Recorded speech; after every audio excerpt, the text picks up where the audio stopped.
आइए, आज अपने जो बात करने जा रहे हैं राजस्थान बजट की तीसरी क्लास पर बात करेंगे अपने।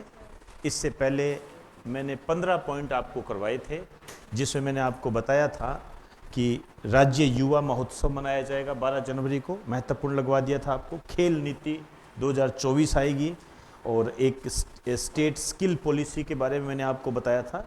ये कई चीज़ें थी। अब इसमें कुछ बातें और रह गई है, उसको आज अपने कंप्लीट कर लेते हैं। 16वां नंबर लिखिए,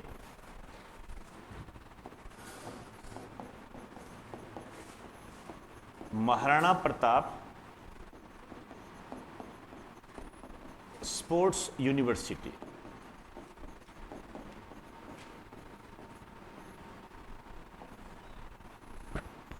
महाराणा प्रताप स्पोर्ट्स यूनिवर्सिटी।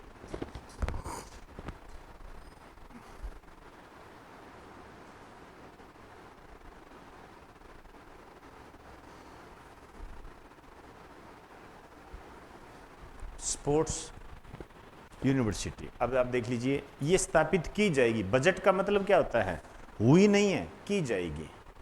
ठीक है, तो आपके दिमाग में ये चीज़ें रहेगी। अब वैसे तो ये उदयपुर वगैरह दक्षिण में ही स्टार्ट करेंगे ये सारे, लेकिन अभी तक ऐसा कोई नाम नहीं आया है।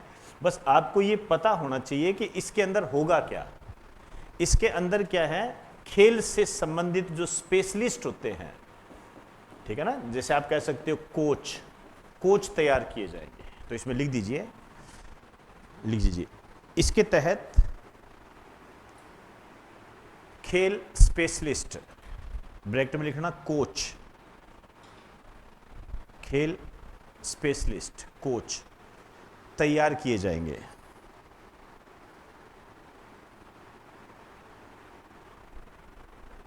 तो कोच के लिए है ये। क्लियर होगी बात सारी? आइए 17वां लिखिए, मुख्यमंत्री स्वनिधि योजना। अब ये आपके लिए इंपॉर्टेंट है। हालांकि अभी कोई इसकी रूपरेखा हमारे सामने नहीं आई है, लेकिन हमें ये पता लग गया कि ये किससे रिलेटेड है। ठीक ना? अब आगे जब वो स्टार्ट होगी, वो होगा, तो आपके क्या ये हैबिट में रहेगी। तो मुख्यमंत्री स्वनिधि योजना, योजनाओं पे जो क्वेश्चन होते हैं लगभग यही बनते हैं कि उसका संबंध किससे है। ठीक है, तो ये जो योजना है, ये योजना आपने, एक 2 मिनट रुक जाइए, आपने कभी नाम सुना street vendor? Street vendor, street vendor क्या होते हैं? स्ट्रीट वेंडर का मतलब होता है जो शहरों के अंदर जैसे गोलगप्पों की रेडी लगा रखी है, फल व सब्जियों की रेडी लगा रखी है, कोई फास्ट फूड बना रहा है, चाय की थड़ी है, ये स्ट्रीट वेंडर होते हैं। ठीक है ना, इनके लिए ये योजना है। और ये स्ट्रीट वेंडर आपको कहाँ मिलेंगे? शहरी क्षेत्र। ऑब्वियसली बात है, शहरों में, गांव में तो होते नहीं है इतने। तो इसमें लिख दीजिए, इस योजना का संबंध, इस योजना का संबंध शहरी क्षेत्रों में, शहरी क्षेत्रों में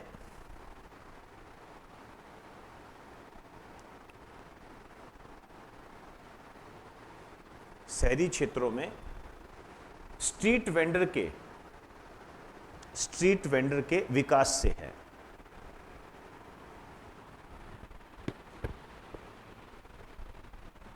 स्ट्रीट वेंडर के विकास से है। चले, आइए, एक आपने नाम जरूर सुना होगा, लखपति दीदी। लखपति दीदी मतलब, इसमें लखपति का मतलब ये नहीं है कि एक महीने के अंदर लाख रुपए कमा रही है।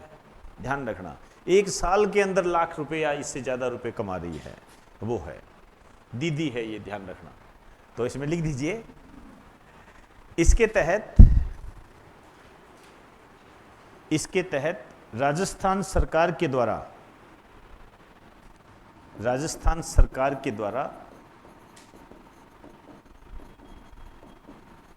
15 लाख महिलाओं को, राजस्थान सरकार के द्वारा 15 लाख महिलाओं को लखपति दीदी की श्रेणी में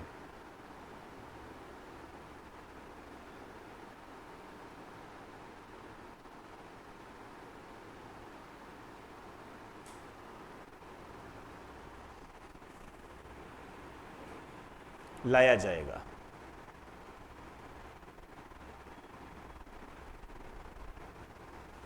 समझे? तो अब देखो क्वेश्चन कैसे बनते हैं। इसमें क्वेश्चन आप कैसे बनेंगे कि राजस्थान सरकार के द्वारा कि कितनी महिलाओं को लखपति दीदी योजना के तहत लाभान्वित किया जाएगा, ऐसे बनता है ये, ऐसे ही बनेगा आपसे। ठीक है ना, समझे ना बात को?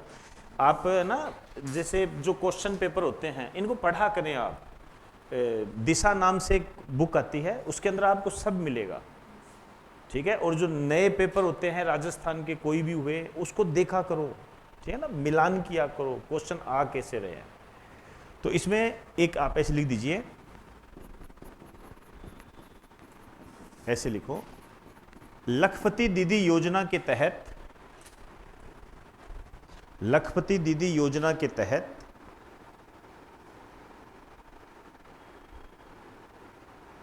उन महिलाओं को शामिल किया गया है,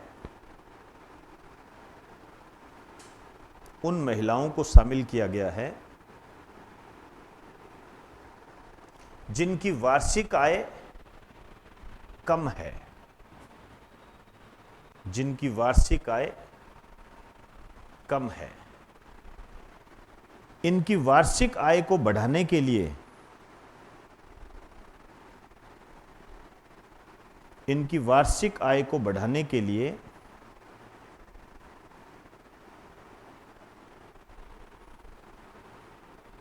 वार्षिक आय को बढ़ाने के लिए इन्हें विभिन्न प्रकार की ट्रेनिंग दी जा रही है, विभिन्न प्रकार की ट्रेनिंग दी जा रही है।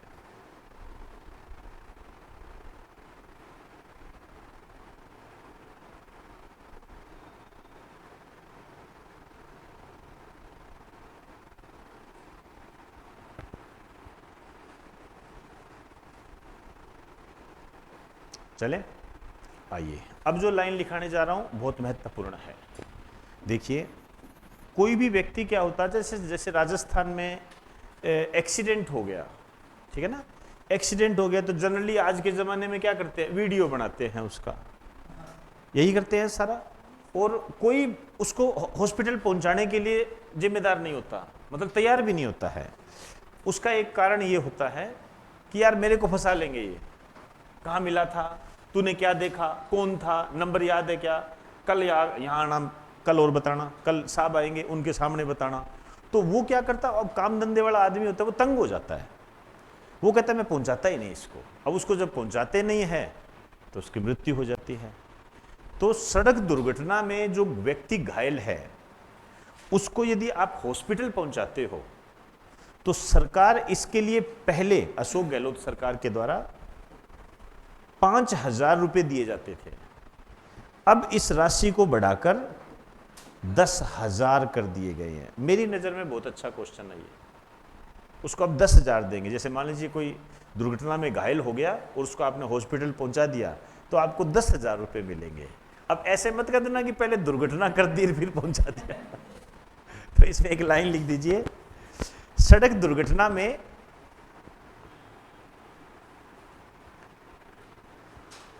घायलों को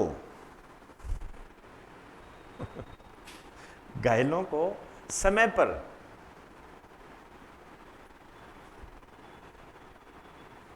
पर हॉस्पिटल पहुंचाने वालों को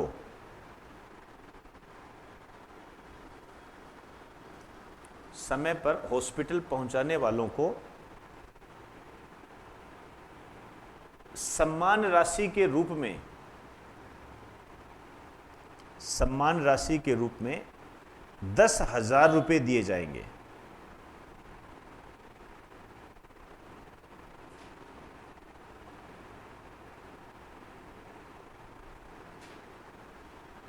₹10,000 दिए जाएंगे। ब्रैकेट में लिखो, पहले 5,000 दिए जाते थे।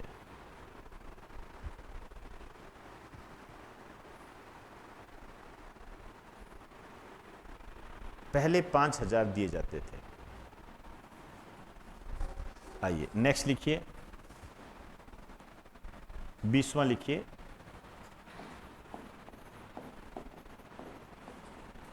स्वतंत्रता सेनानियों के लिए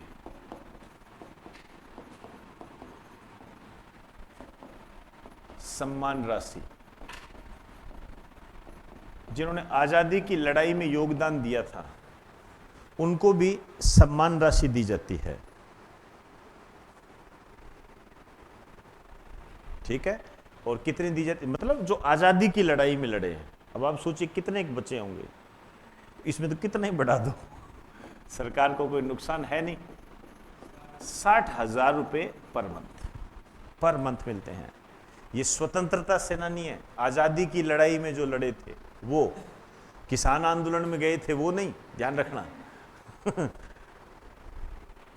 आजादी की 47 से पहले के। अब कोई बच गया तो है भाई, सिंपल सी बात है। इसमें लिखो इससे पहले 50,000 दिए जाते थे और पर मंथ है ये।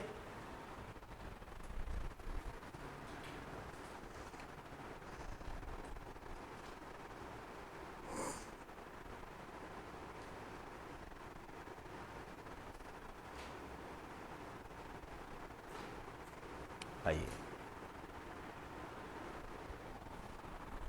देखो भाई, ऐसे युवा जो दृष्टिबाधित है,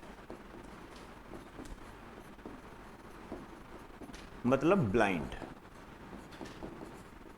जो ब्लाइंड है, ठीक है, एक तो ये हो गए। एक जो दिव्यांग है, दिव्यांग मतलब जिनके कोई हाथ पैर खराब है उस तरीके से, ठीक है ना। तो इनको, ये जो दृष्टिबाधित युवा है, इनको तो क्या है, पढ़ाने के लिए एआई आधारित क्लासेज उपलब्ध करवाई जाएगी, आर्टिफिशियल इंटेलिजेंस।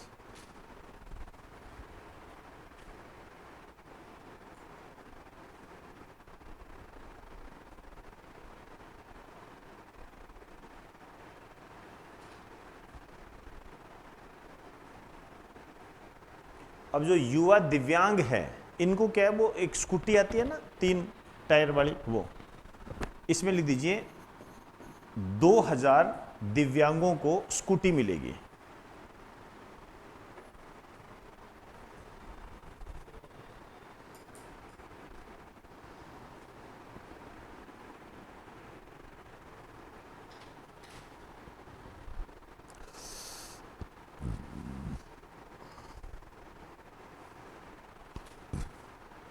चलें, आइए एक नाम और आया है, खेलो राजस्थान यूथ गेम्स। खेलो राजस्थान यूथ गेम्स। अब जैसे अशोक गहलोत सरकार ने ग्रामीण ओलंपिक खेल, शहरी ओलंपिक खेल चालू किए थे ना, उसी तर्ज पर अब वो तो चालू कर नहीं सकते क्योंकि वो उसकी सरकार के थे, तो ये इन्होंने नाम बदल कर वैसे एक रूप दे दिया। इसमें लिखो, इन खेलों का आयोजन प्रतिवर्ष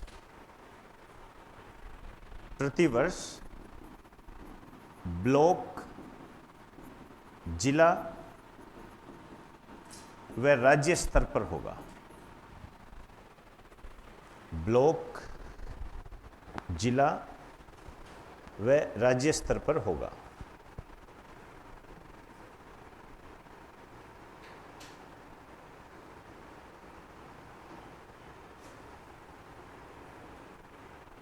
चले, आइए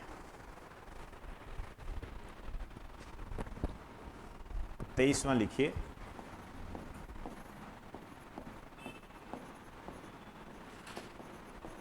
सेकेंड वर्ल्ड वॉर के सैनिकों को पेंशन राशि, जो दूसरा विश्व युद्ध था उसमें जो शहीद हुए थे, ठीक है ना, पेंशन राशि, ठीक है, शहीदों की पेंशन राशि है। वैसे तो ये आप ये ऐसे भी लिख, ब्रैकेट में लिख दो, शहीदों की पेंशन राशि। जो शहीद हुए थे उनका परिवार तो है ना, शहीदों की पेंशन राशि। ये 15,000 कर दी गई है। इसमें लिख दो इससे पहले 10,000 थी।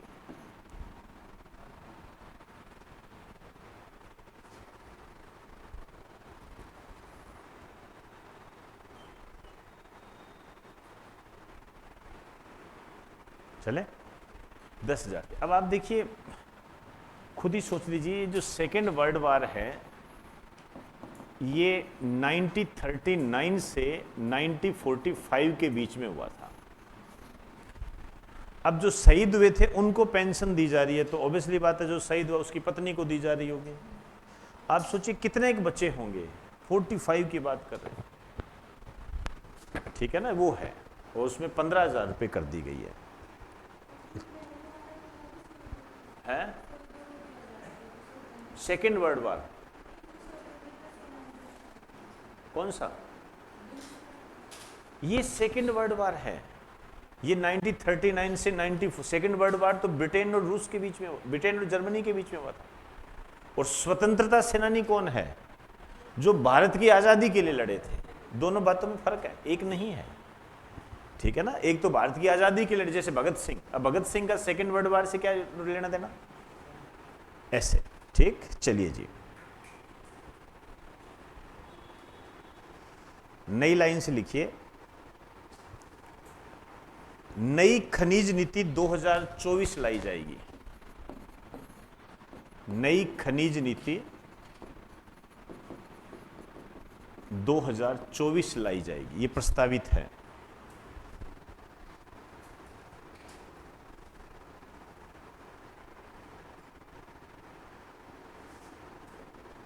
आइए 25वां लिखिए, ये बहुत अच्छा क्वेश्चन है।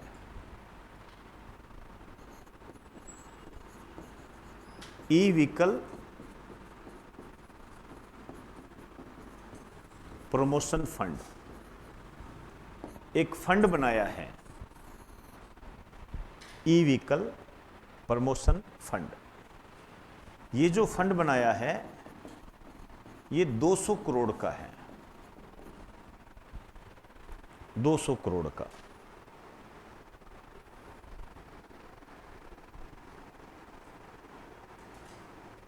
ठीक है, 200 करोड़ का एक फंड बनाया है, उसको हमने नाम दिया है ई व्हीकल प्रमोशन फंड। और ये जो किया है हमने, ये जो फंड बनाया है, लिख दीजिए इलेक्ट्रिक वाहन नीति के तहत।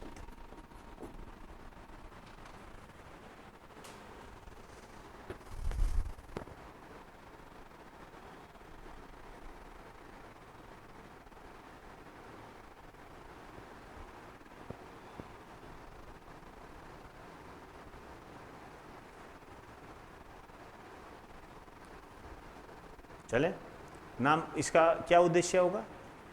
इसका उद्देश्य होगा कि जो राजस्थान सरकार है वो लोगों को इलेक्ट्रिक वाहन खरीदने के लिए प्रोत्साहित करेगी। अब प्रोत्साहित कैसे किया जाता है? रेट कम करके। तो सरकार क्या कहेगी कि सरकार जो इलेक्ट्रॉनिक वाहन की जो कंपनियां होती है उसको कहेगी कि आप है ना इसको कम में बेचो, और आपका जो नुकसान हो रहा है ना वो हम दे देंगे। समझे ना बात को? तो वो तो कम कैसे करेगी?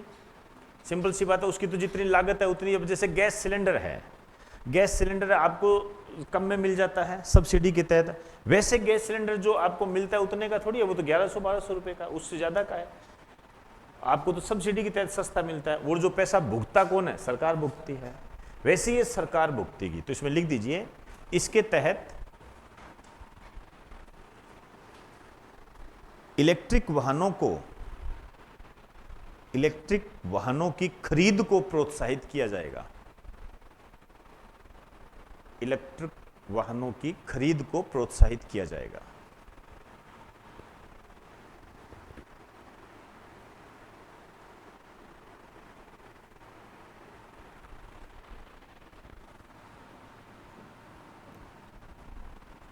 चलें, आइए अब जो आपको लिखा रहा हूं इसको लगा दीजिए मोस्ट इंपोर्टेंट। ये आप मान के चलना, ये जरूर आएगा, ये सेकंड मोस्ट इंपोर्टेंट है। फंड, ये इलेक्ट्रिक व्हीकल वाला लिख दीजिए, मोस्ट इंपॉर्टेंट है। राजस्थान को हरित प्रदेश बनाने का लक्ष्य वर्ष बताएगा कोई, कि राजस्थान को हम इस वर्ष तक हरित प्रदेश में बदल देंगे, हरियाली वाले प्रदेश में। ये है वर्ष 2028। ये है इंपॉर्टेंट एक क्वेश्चन, ये है कि राजस्थान को हरित प्रदेश के रूप में विकसित करने का लक्ष्य वर्ष कौन सा है? वर्ष 2028। अब इसके लिए ये क्या करेंगे ये भी आपको पता होना चाहिए। 30,000 हेक्टेयर वनों की वृद्धि की जाएगी, 30,000 हेक्टेयर। तो इसमें लिख दीजिए, इसके लिए वन क्षेत्र में 30,000 हेक्टेयर की वृद्धि की जाएगी। अंडरलाइन करो 2028 को और 30,000। आपसे पूछा जा सकता है कि वर्ष 2028 तक राजस्थान में कितने वन क्षेत्र में वृद्धि करने का लक्ष्य प्रस्तावित किया गया है? 30,000 वन।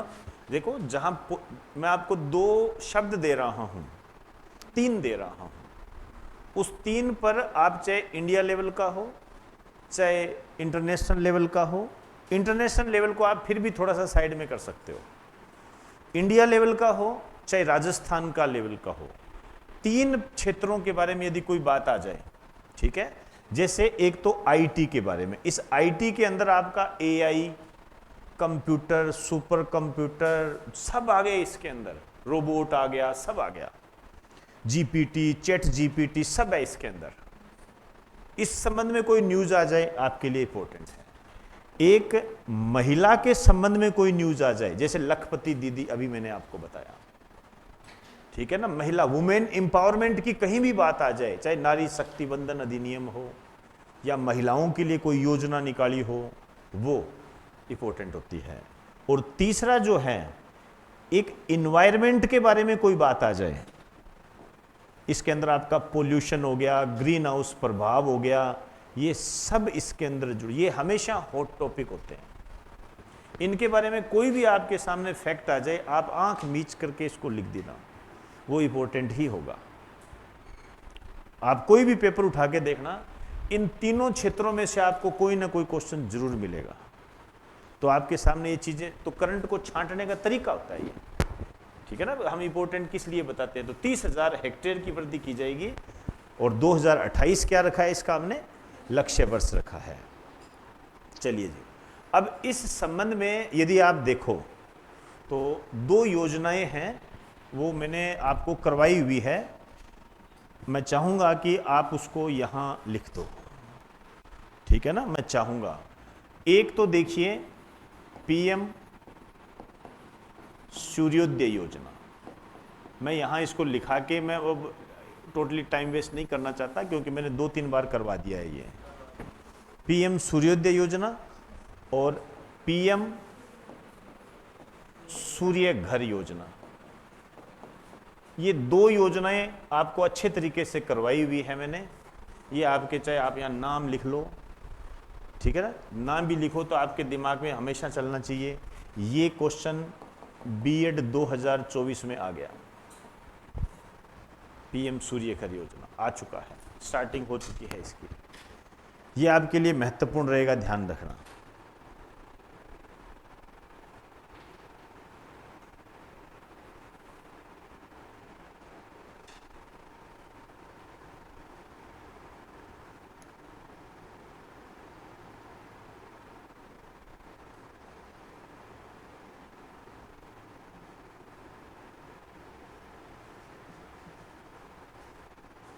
चले,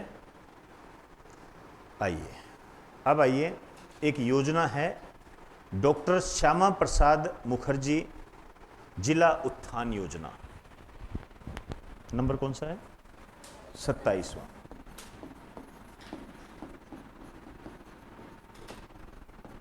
डॉक्टर श्यामा प्रसाद मुखर्जी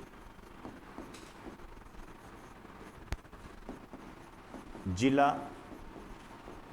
उत्थान योजना। ये श्यामा प्रसाद मुखर्जी जो है बीजेपी के संस्थापकों में से है।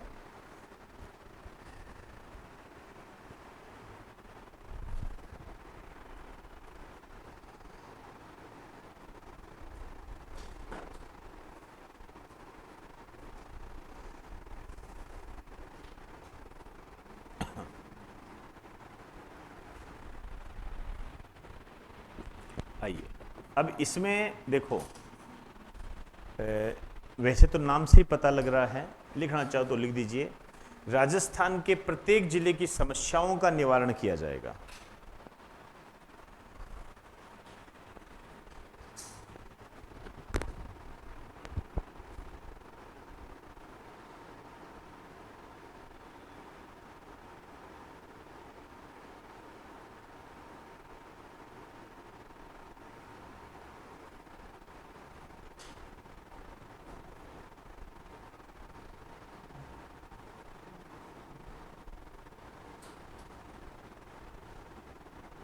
ठीक है, लिख दीजिए, इसमें जो खर्चा व्यय भार है ये है 500 करोड़।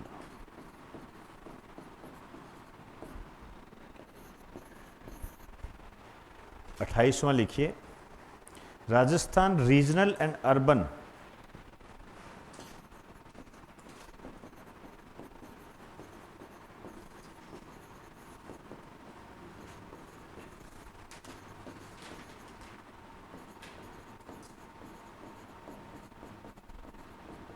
Urban planning bill 2024।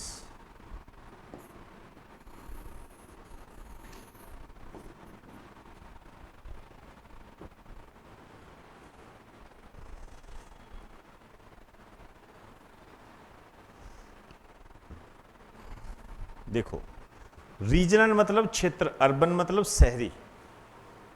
देखो जो शहर होता है, जैसे जयपुर है, ठीक है ना, जयपुर शहर है, तो ये तो पूरा अपने, जैसे आप अजमेर रोड पे ही जाओगे, आसपास किसी गांव में रहते हो तो आप क्या कहते हो, शहर जाना है, ठीक है, लेकिन आपका जिला कौन सा है, जयपुर। ठीक, आसपास के क्षेत्रों को, जो शहर को तो विकास करना ही करना है, उसके आसपास, जैसे एक नाम दिया है इन्होंने बजट के अंदर, प्री अर्बन, शहर के आसपास के जो क्षेत्र है उनको भी डेवलप किया जाएगा। जैसे आप इस रोड पे जाओगे, पूरा विकास चल रहा है, अब देखो कैसे पुल बनाए जा रहे हैं, ठीक है ना, इसको आगे से आगे बढ़ाया जाएगा, दूर दूर जाके। तो इसमें लिख दीजिए, इसका संबंध शहरों के साथ साथ परी अर्बन क्षेत्रों के विकास से संबंधित है।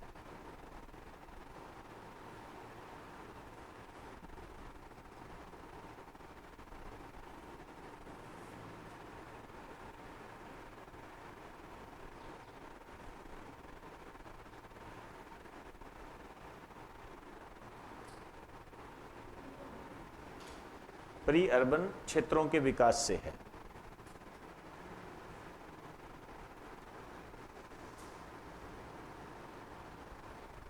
चलें,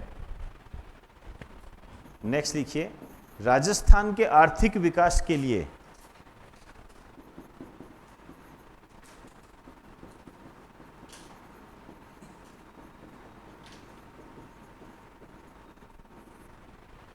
इंडस्ट्रियल पॉलिसी 2024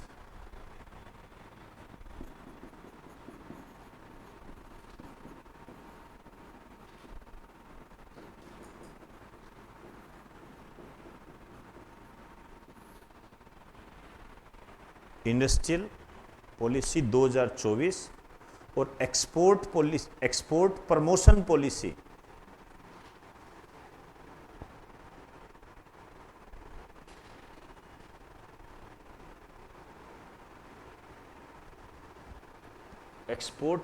पॉलिसी लाई जाएगी।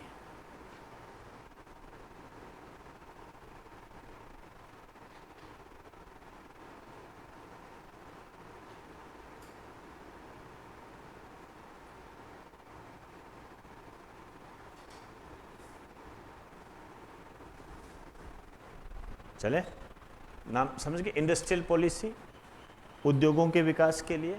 एक्सपोर्ट प्रमोशन, एक्सपोर्ट का मतलब क्या होता है? निर्यात, निर्यात संवर्धन नीति हिंदी में बोलते हैं इसको, मतलब निर्यात को बढ़ाने के लिए। ऑब्वियसली बात है, निर्यात को ही बढ़ाना जरूरी होता है, क्योंकि निर्यात एक तरीके से क्या है, हम सामान बेचते हैं। नेक्स्ट लिखिए 30वां,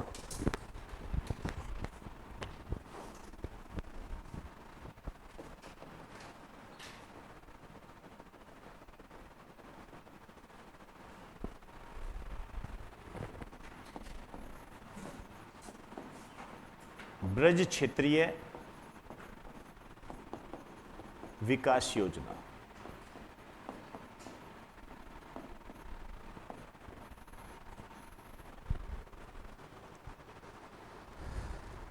ब्रज क्षेत्रीय विकास योजना।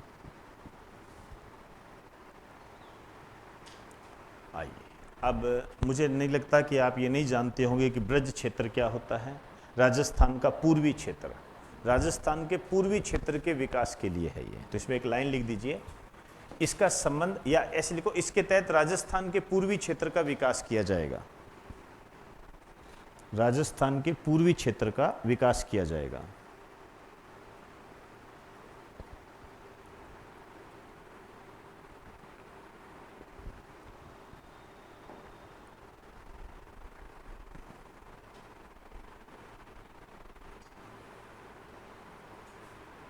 ठीक है, इस योजना के साथ साथ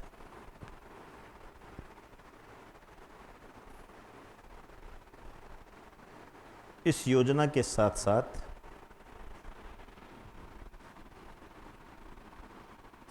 अन्य क्षेत्रों का भी विकास किया जाएगा। अन्य क्षेत्रों का भी विकास किया जाएगा।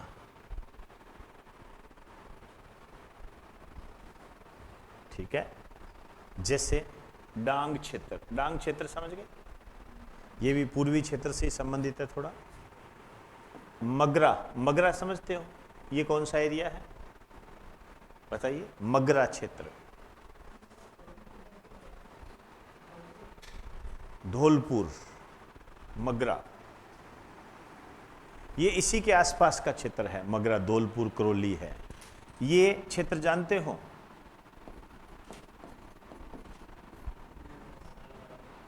अलवर, भरतपुर, ठीक है ना। तो यहाँ 3 क्षेत्रों के नाम आए हैं, एक डांग आया है, मगरा है, मेवात है, और ब्रज तो है ही। ब्रज मतलब है तो यूपी वाला एरिया वाला, लेकिन यूपी से जो राजस्थान की सीमा स्पर्श करती है वो वाली। ठीक है, इनका डेवलपमेंट किया जाएगा, पूर्वी क्षेत्र से संबंधित है। चलिए जी, नेक्स्ट लिखिए, राजस्थान, या ऐसे लिखो RPZ, RPZ, इसका पूरा नाम है Rajasthan petro zone. Rajasthan petro zone, कुछ हद तक तो समझ गए होंगे आप। राजस्थान पेट्रो जोन,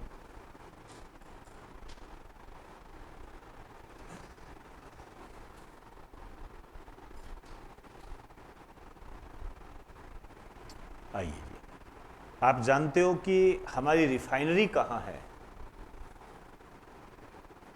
बताइए। बाड़मेर के अंदर। बाड़मेर में स्थान कौन सा है? पंचभद्रा। ठीक है, 2 मिनट रुक जाइए। हमारी जो रिफाइनरी है ये पंचभद्रा के अंदर है। अब यहां से जो हम ये रिफाइनरी है, रिफाइन करना मतलब शुद्ध करना कच्चे तेल को, यहाँ से जो पदार्थ हमें मिलेगा इसको आगे हम जो भेजेंगे वो राजस्थान पेट्रो जोन में भेजेंगे। और ये जो एक क्वेश्चन ऐसे ध्यान रखना, 2 मिनट रुक जाना एक बार। राजस्थान पेट्रो जोन ये कहाँ पर स्थापित किया जाएगा, ये आपके लिए क्वेश्चन है। ठीक है, ये स्थापित किया जाएगा बालोतरा के अंदर। अब बालोतरा खुद जिला है, ठीक है ना, बालोतरा। पहले ये बाड़मेर के अंदर आता था। ठीक, अब बालोतरा के अंदर ये स्थापित की जाएगी। तो सबसे पहले तो ये लिखो, राजस्थान पेट्रोजोन स्थान बालोतरा।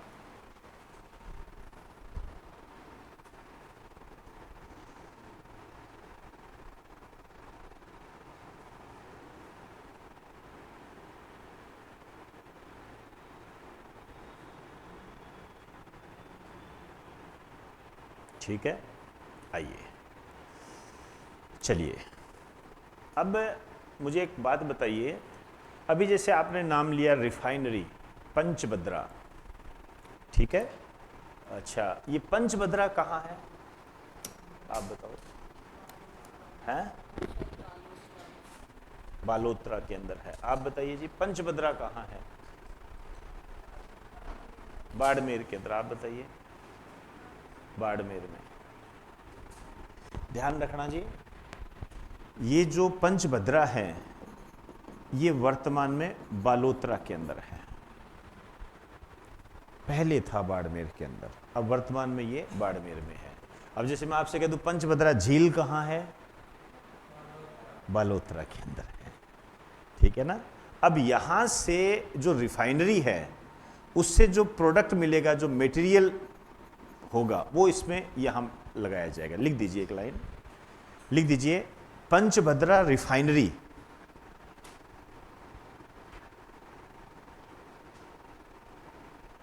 पंचभद्रा रिफाइनरी ब्रैकेट में लिखो बालोतरा।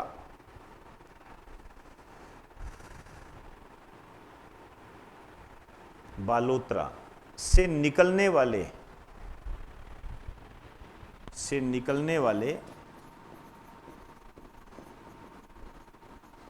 डाउनस्ट्रीम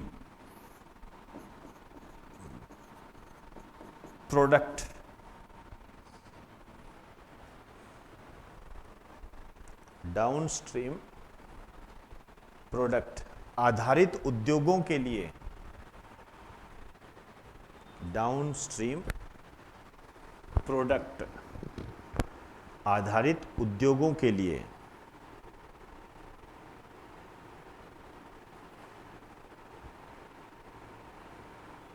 इस जोन की स्थापना की गई है। मतलब यहां से जो प्रोडक्ट निकलेगा उससे जो संबंधित उद्योग होंगे उनको आगे बढ़ाने के लिए आरपीजेड का गठन किया गया है।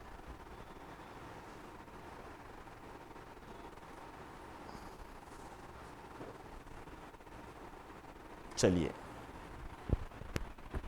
नेक्स्ट लिखिए 32वां, इसको टिक कर लीजिए, इंपॉर्टेंट है ये।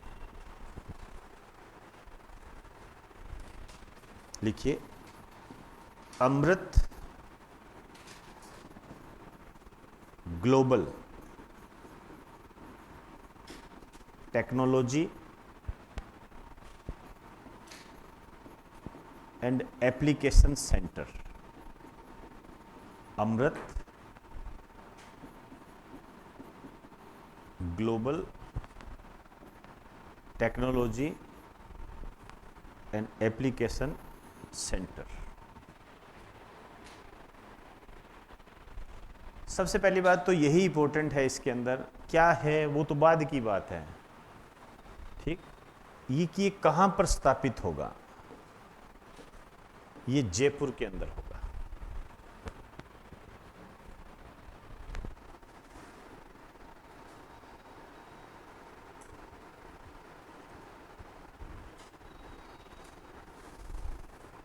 ठीक है, आइए इसमें क्या होता है, हमारे पास टेक्नोलॉजी की कमी है लेकिन दुनिया के पास टेक्नोलॉजी है। तो जो ग्लोबल कंपनीज है, ग्लोबल कंपनीज का मतलब जो वैश्विक कंपनियां हैं, विश्व स्तर की जो कंपनी है, ये यदि ये निवेश करना चाहती है भारत के अंदर टेक्नोलॉजी के संबंध में, एप्लीकेशन के संबंध में, तो उसको हम इनवाइट करेंगे। तो इसमें लिख दीजिए इसके तहत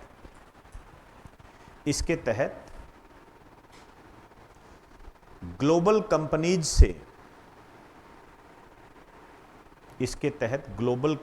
से निवेश को प्रोत्साहित किया जाएगा।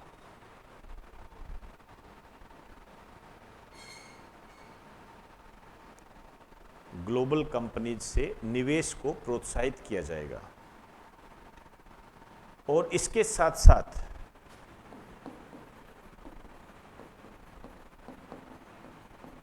इसके साथ साथ डाटा सेंटर पॉलिसी लाई जाएगी।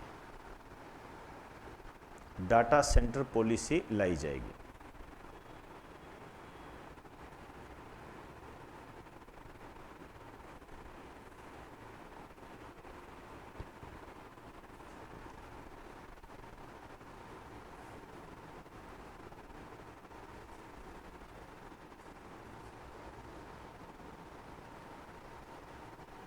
चले आइए,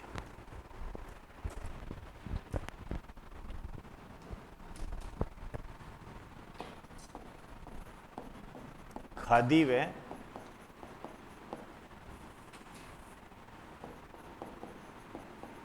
ग्रामोद्योग प्रोत्साहन योजना।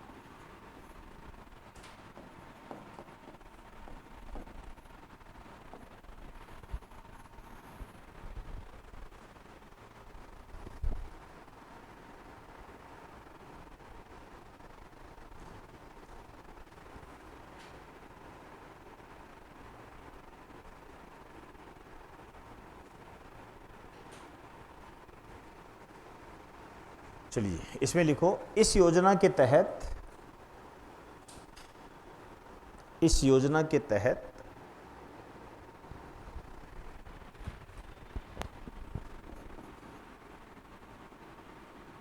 पहला लिखिए, बुनकरों को सस्ते ऋण की सुविधा उपलब्ध करवाई जाएगी। बुनकरों को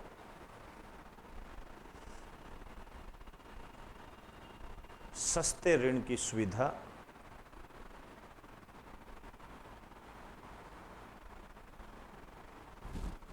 उपलब्ध करवाई जाएगी। ठीक है। बुनकर क्या होते हैं? जो कपड़े बुनते हैं ना, कंबल वगैरह बनाते हैं, ठीक है ना, वो बुनकर होते हैं।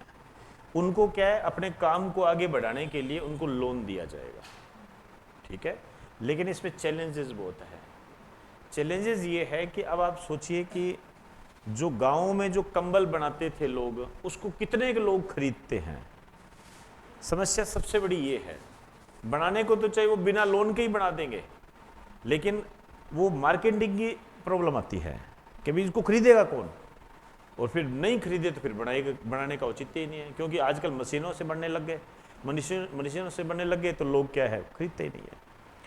दूसरा इसमें क्या किया जाएगा, लिख दीजिए, ये एक शब्द आया है, बड़ा अच्छा शब्द है, माटी कला। माटी कला, नाम ही माटी कला है। माटी कला से संबंधित लोगों को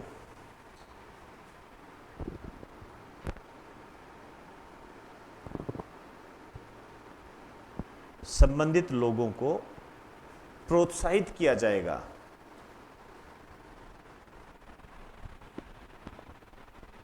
प्रोत्साहित किया जाएगा। इसके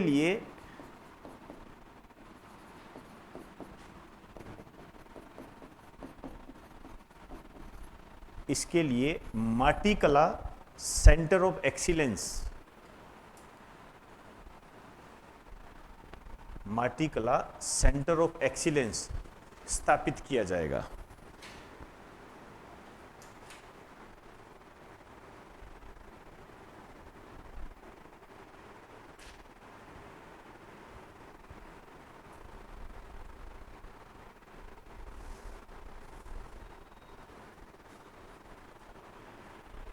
चले, माटी कला क्या होती है? माटी कला ये होती है जैसे जो घड़े बनाते हैं, ठीक है ना, चाक वगैरह बनाते हैं ना, वो आपने देखा होगा, वो उसके लिए है। इसके लिए ये क्या करेंगे,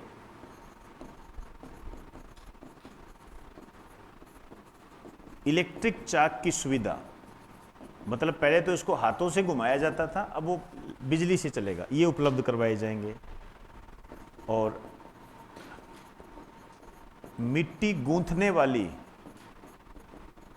मशीन ये उपलब्ध करवाई जाएगी, मशीन अपने आप कर देगी वो।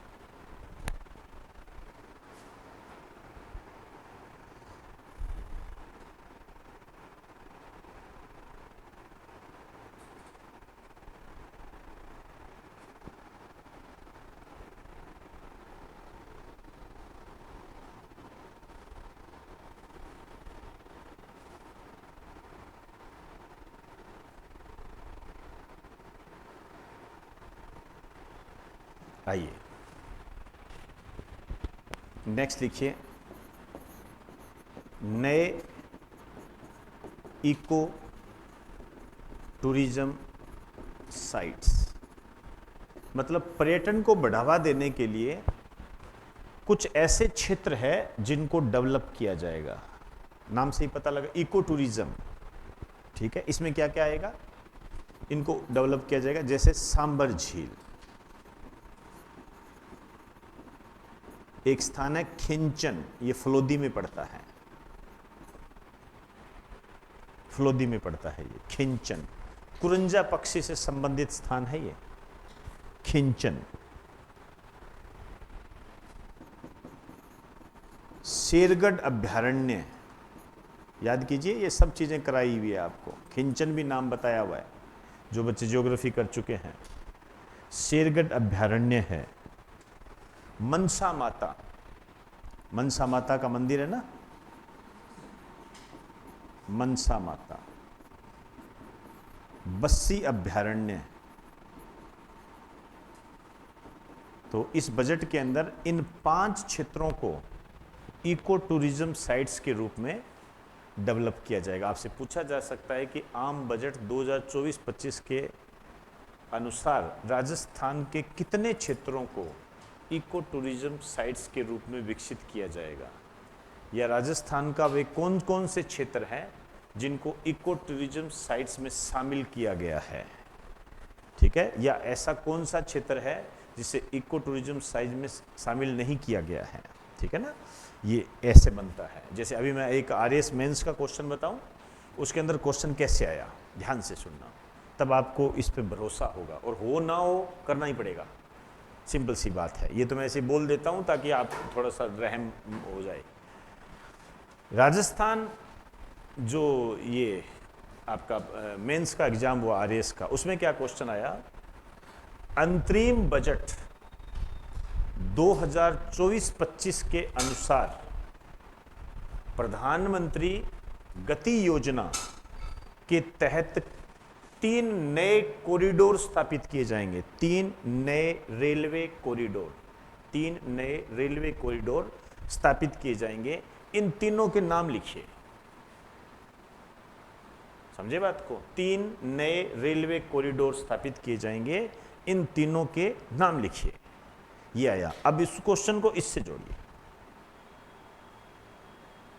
समझे ना। तो इसको ऐसे मत ले लेना कि यार योजना चालू ही नहीं, कईयों की आते हैं, कई विद्वान आते हैं हमारे पास, सर योजना तो चालू ही नहीं हुई तो क्या पूछेंगे इसके अंदर, तो वो कॉरिडोर भी चालू नहीं हुए हैं लेकिन वो आ गया।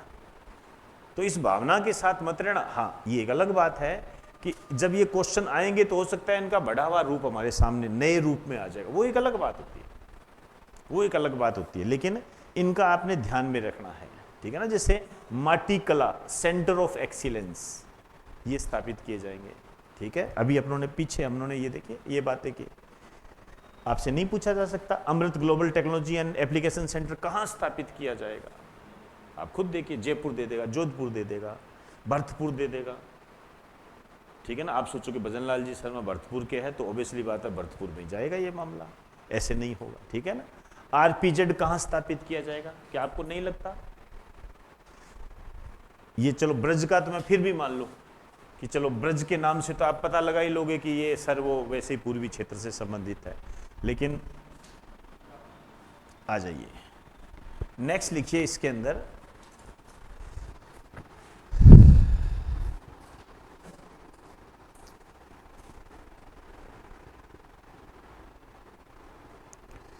लिखिए खाटू श्याम जी का नाम सुना हुआ है क्या, खाटू श्याम जी कई लोग तो वहीं के होंगे। खाटू श्याम जी। अच्छा, खाटू श्याम जी का मंदिर कहाँ है?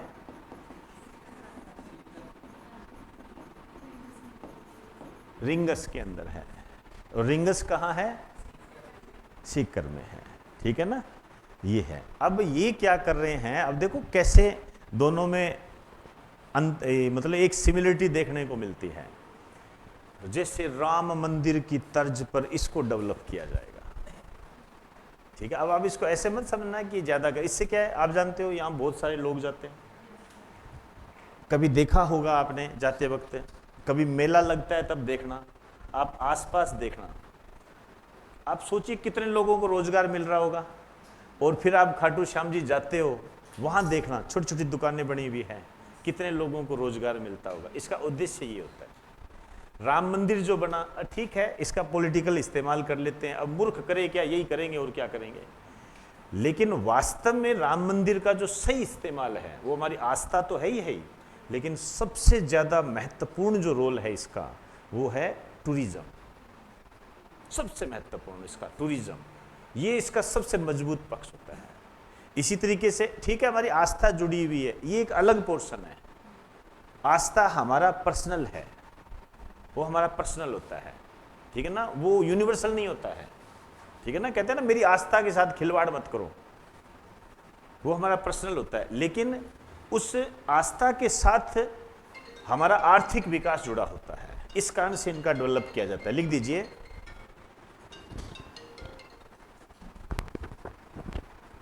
लिख दीजिए, इसके डेवलपमेंट के लिए 100 करोड़ रुपए की राशि का प्रावधान किया गया है। अब 100 करोड़ रुपए लगाए जाएंगे, 100 करोड़ रुपए की राशि का प्रावधान किया गया है।